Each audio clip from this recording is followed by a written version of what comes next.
The last one we did was the Joker one. Was that 38? I'm pretty sure. How much you want to bet? It's either 39 or 40. Hey guys, what's going on? Third Street Reactions here. We're back. I'm Shane. I'm Matt. We're back with Batman the Animated Series. We're on season 1, episode 39.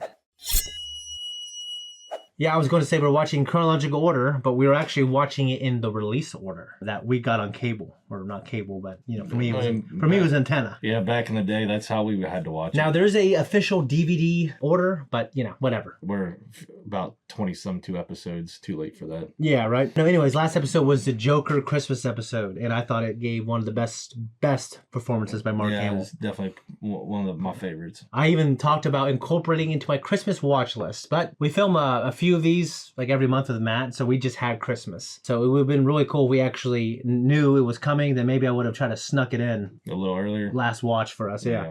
We also even talked about the origin of that Jingle Bells, Batman Smells, Robin Laid an Egg. Oh, yeah. I legitimately didn't know, and I was thinking it actually came from this show. If not, then the writers took that song. I feel like it's had, because I sang that song. Dude, let's look back this when I was up. back when I was a little kid, you know, just being immature and funny. Yeah. So I feel like it's had to have been around way longer than that, and they just took it for comic relief as Joker's, you know, fleeing away on his flying Christmas tree. What is the origin? A deep dive investigation by Wire and editor Robert Evans of Crack.com traces the provenance of the Batman Smells parody to Southern California. In the first version of the Bat lyrics surfaced in the 1966 Christmas season. Huh. What do you know? So it was in the 1960s? According to this, yeah. That's considerably earlier than 1990s. There's an actually Batman wiki entry on it. The song is referenced in SpongeBob. The song was referenced in Spider-Man the Spider-Verse, which I haven't seen.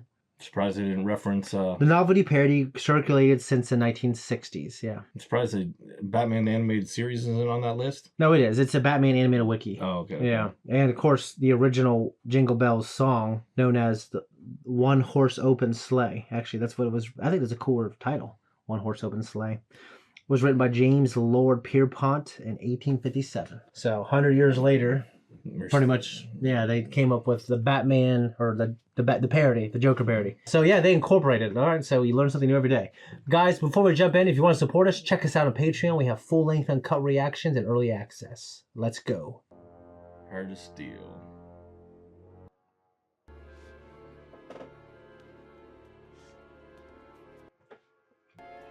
He's this mustachioed man. Yeah. What bad's happening? Yeah, there's some busty young ladies. Miss, can I help you? Dude, why does it always show men as bumbling fools? Miss? Because all the writers who... Miss? You gotta think a lot of this... That woman who came in earlier. Maybe there's a reward for finding it. Weird, huh? What should we do with it? We'll worry about it tomorrow. It's late. Whoa there, Mr. Wayne. Anything wrong? No, just trying to get out before they set the night alarms. No problem, sir. I'll walk you to your car. Thanks. The alarm. Something's gonna come out. Oh, it's a robotic suitcase. Yeah. With an eye. Oh my god, this is... Alright. What kind of technology is this? Is the question. This ain't Batman. This ain't freaking... Batman the animated series type technology, I don't think. This looks more like Terminator technology. Yeah.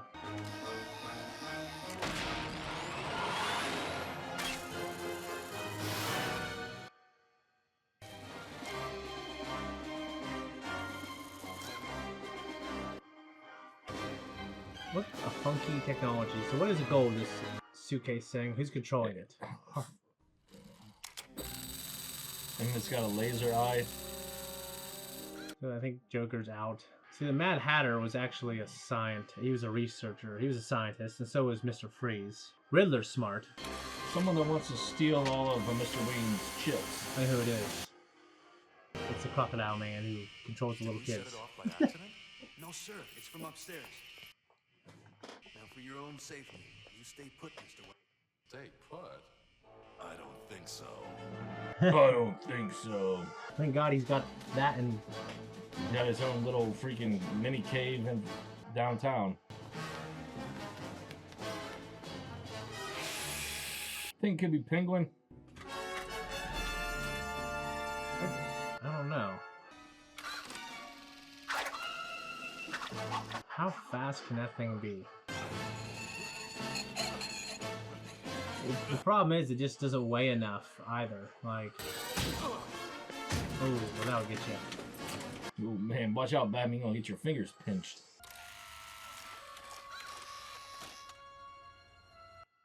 Oh, there's a missile under there.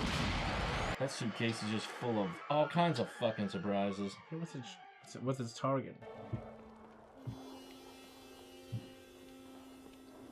Weren't those steps really funny? Ooh. He's got a secret back glider. What if some janitor was up here and you just open up that little door?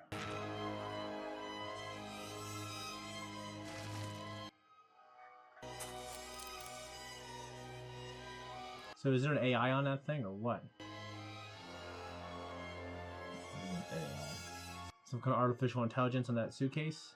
They're all his freaking chips that were in the vault. I know, but like what was controlling that suitcase that made it so smart? I have no clue. Yeah.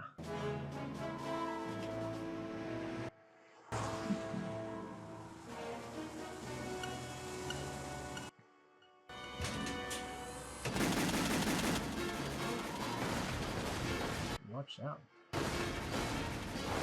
It's odd that, and I see this a lot, I see it in Star Wars especially, but like they explode when they get close to them.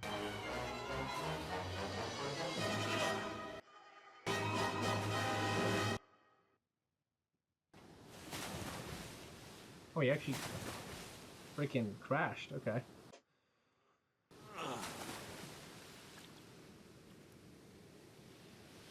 Yeah, go on the beach. Yeah, I went to I've been to the East Coast when I was younger, but I went to the West Coast this Yeah. last summer or this past summer, and I fucking loved it. Yeah. As I got older, one thing I don't love as much is the cold. Yeah, cold gets old and annoying. Mr. Lucius Fox, Master Bruce. Shall I put him on the speakerphone? Lucius, what's up? Bad news, my friend. They got away with all the prototype protein silicon wafer chips from R&D. The thieves won't be able to duplicate the chips without them. Maybe we should discuss tightening security in case they come back. You're right. 10 minutes, Lucius. Thanks. I'm talking about AI, artificial intelligence. The missing link between computers and human thought. You mean machines that think? When I told the mayor about the nature of the theft, he insisted I oversee the investigation. Question is, where could the thieves hope to sell this stuff? Beats me. Only other group researching AI on this coast is Carl Russell's team at Cybertron. Carl went into semi-seclusion after the loss of his daughter. He taught me everything I know about electronics, but he's been more active in business lately. Dad, you in here? Ooh. Oops, bad timing. Barbara. Barbara, come in. You've grown. It's been, what, 4 years? Home from college for a visit. It's kind of creepy, Bruce. Barbara forgot her bear. Bruce already freaking hitting on freaking young girls and taking their bear to go home and sniff them. Well, she's like 21, 22, and he's like 30. He ain't 30.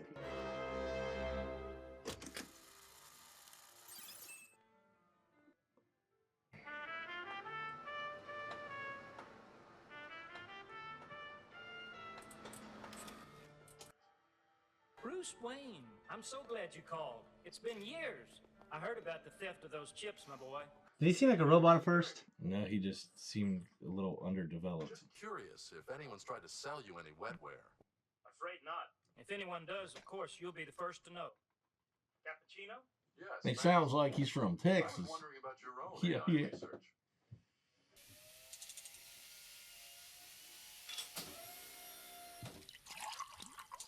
Makes a mean cup of joe.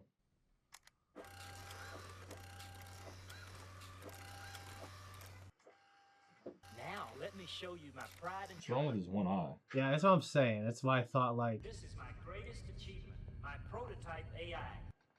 This is Hardak. Holographic, analytical, reciprocating, digital computer. Hardak. Hardak. Okay. Bruce, this is Randa Dwayne, my assistant. How did he stumble upon this so-called assistant? Your hand is like ice. Sorry, I've been in the cold room. So tell me, what does Hardak do? Now, Bruce, I can't tell you all of my secrets, can I? So technically that machine is the bad guy. I guess, yeah. You won't tell me what you're working on, Carl. Maybe I can charm the details out of your lovely assistant? Well, you can try. Dinner? Tomorrow night at my house? After 8, Oh, I'm working late. Brucey doesn't waste Yeah, I any hate- time, does he? I hate Android fucking things, dude. Well, why they're going to replace us eventually? You better get used to being friends with them. Right?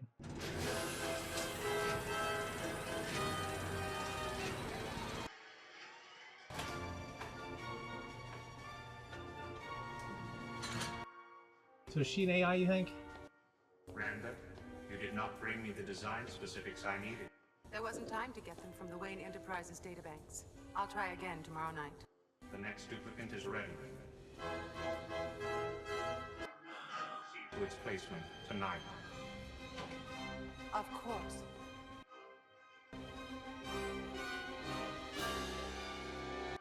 Doesn't she distinctly look like Marilyn Monroe? Yeah, especially with that little mole. Yeah. I'll get it, Princess. You keep hitting those books.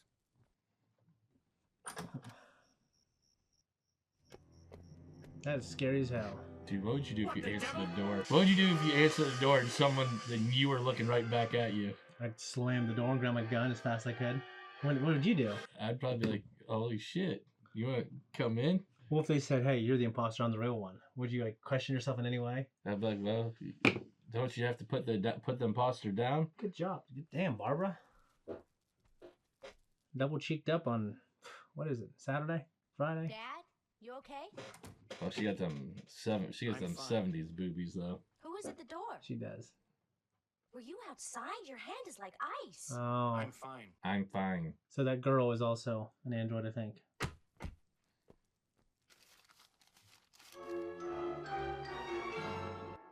Dad, are you sure you're... I said I'm fine. I'm fine. Yeah. So he doesn't even sound like the real him. As of last night, Carl Rossum hadn't been approached to receive any stolen goods, but he knew what was stolen. So you'll try to squeeze some info from his assistant tonight. Squeeze may not be the best word. I hope I'm not interrupting. We're just installing some new computer safeguards. Well, I'll stay out of your way. He's giving him the look like, you know what I'm going to do.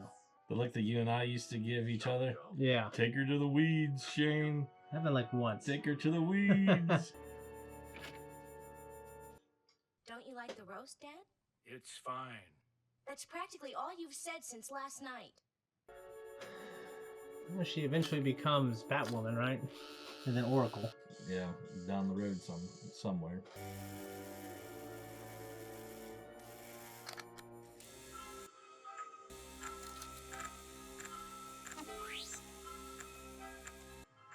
But the best one was the dishwasher that turned into a jacuzzi. I feel like she got too much of a personality to be AI. That's what I'm saying. Care to tell me about that, Randa? I have to go out. Call Alfred if you need anything. I'll be back soon. They get the wetware specs? I don't know yet. They dust the keys for prints? Yeah, nothing. They got the file all right. How are these guys getting in here?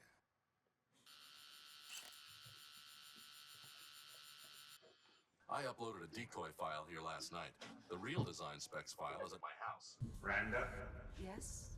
the information I need was not in that file. Search the house. I heard your voice, Miss Duane, and thought Master Bruce had returned. I thought you might enjoy a spot of tea. That's no way to treat somebody that's about to offer you some tea. I know, and he's old, man. Yeah, oh, you can't just go around tasering old men. Not good, dude. No answer at the house. I'd better get back there. See you later, Lucius.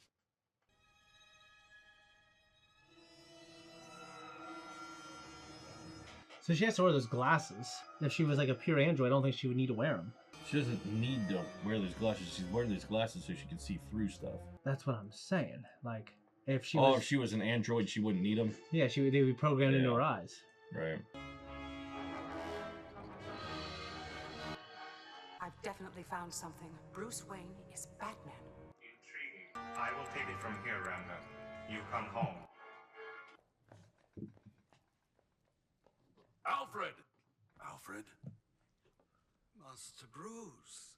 Alfred, what happened? Where's Miss Duane? Forgive me, Master Bruce. I can't imagine how, but I must have dozed off. I assume Miss Duane has left. I assume nothing at this point. Well, he knows where she's Computer, from. Scan Batcave for me.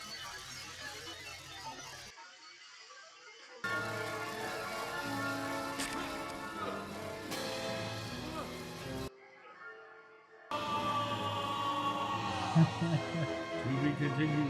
What the hell?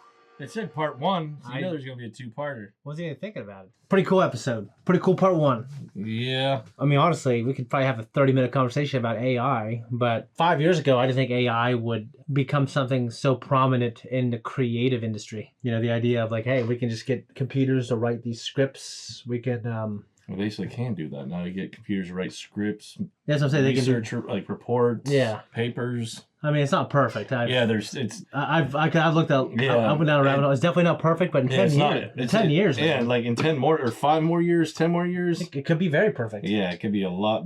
And with the idea of the movie industry trying to push some of this stuff, and using the rights of actors and actresses, like using their digital rights. You know what I mean? Like Right. then they can use them as background characters. They can use them in like movies. You know, we can have like Tom Cruise, and he would never sign the rights to his stuff. I know that, but No. we could have 50 Mission Impossibles because he'll never get old. You know what I Right. mean? If they just keep recreating them in AI. It's kind of weird. And I would not want, out of all the actors out there to recreate, Tom Cruise would not be the one, though. For one thing, he does his own stunts. So are these people going to do their own stunts, or you know what I mean? Because it's and I'm wondering if Randa Duane, I'm probably sure for Miranda, if she is some kind of AI robot, just like Gordon is, but she seems more real. Yeah, she's got more of a personality. Like the Gordon's AI is just like fine, Yeah. fine, Yeah, fine. She actually has a personality and can talk and yeah. speak for herself. She did say, "I think he's Bruce Wayne," which makes me think she's not going to live, and because Well, yeah, now that she found out that he's Bruce Wayne's Batman, she can't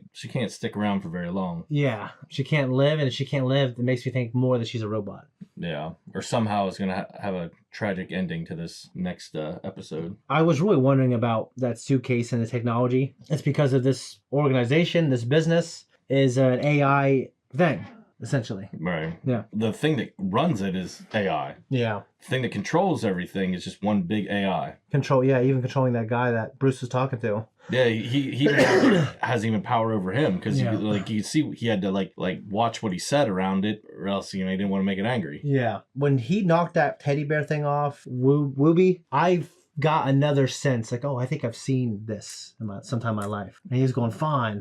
I feel like I've seen that scene somewhere. Yeah, I'm sure you have. I mean, these have been on and off on basic cable for since the early 90s. Yeah. And then we have Barbara's introduction. At least I think this is her introduction. She's thicker than a Snicker, Yeah, but she got those freaking pointy 70s. But those are the bras, though. And you got the... Yeah, the bras do that. Yeah. And have you seen the movie The Fifth Day with Arnold Schwarzenegger? Well, because you asked the question, what would you do if you opened up your door and you were there staring back at yourself? The idea that like you're trying to replace you with a clone or an android or something. To me, that is just horrible to think about.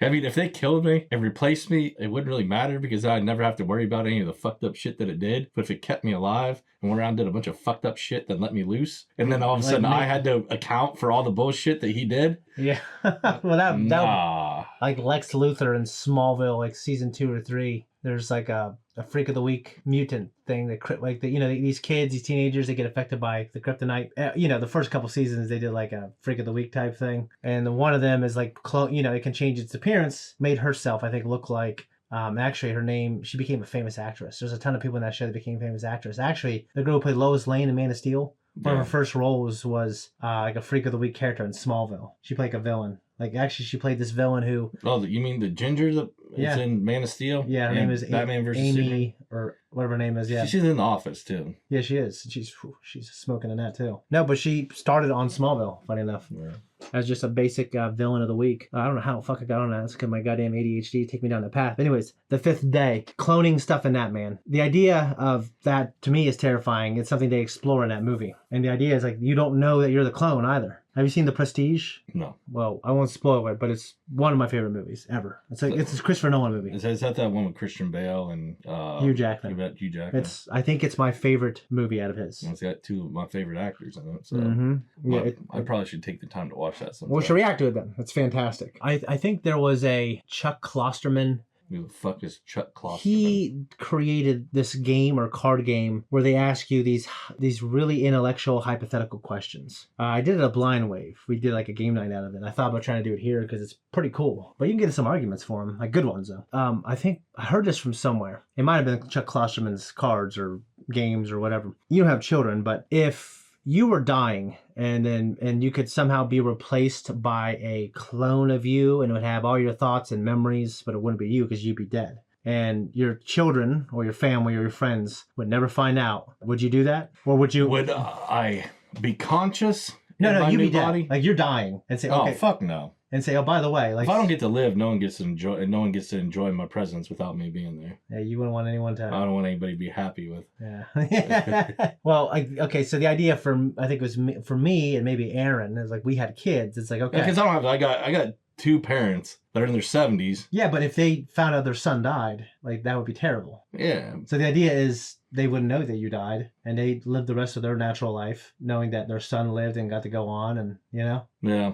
Yeah, no, it's like, well, my kids, this version of me would take care of my kids. They would never know. And because they'd have both parents, they would have better outcomes in life in terms of, I mean, just pretty much every outcome is better if you have both your parents. There's like the moral aspect is like, okay, they will never know and you'll never tell them. And because you're dead. This clone of you will never tell them. Right. So, they're kind of living this lie, living your lie because you're dead, Well, still, since I don't have any kids... Probably not. Okay, yeah. No, I can understand, like, for you'd want this clone to, if you are unable to take care of your wife and kids, that you'd want this clone to be able to take care of them, keep them safe, keep them, fed, roof over their head, everything like that, keep them protected. But I ain't got none of that. No, I get you. Yeah. Anyways, no. That was part one of two, guys. So I liked it. I'm wondering if Wooby, the teddy bear thing, is going to. I wonder if it's going to come into play in the story for some reason. Well, she already knows something suspicious is going on because she knows her dad would never just smack the bear, especially if he brings it every time he picks her up from the airport or picks her up from somewhere. Yeah. He's got that much sentimental value to it. He wouldn't just smack it. No, he wouldn't. Okay, I'm very curious and excited to watch the second one. So guys, if you don't want to wait till next week, check us out on Patreon.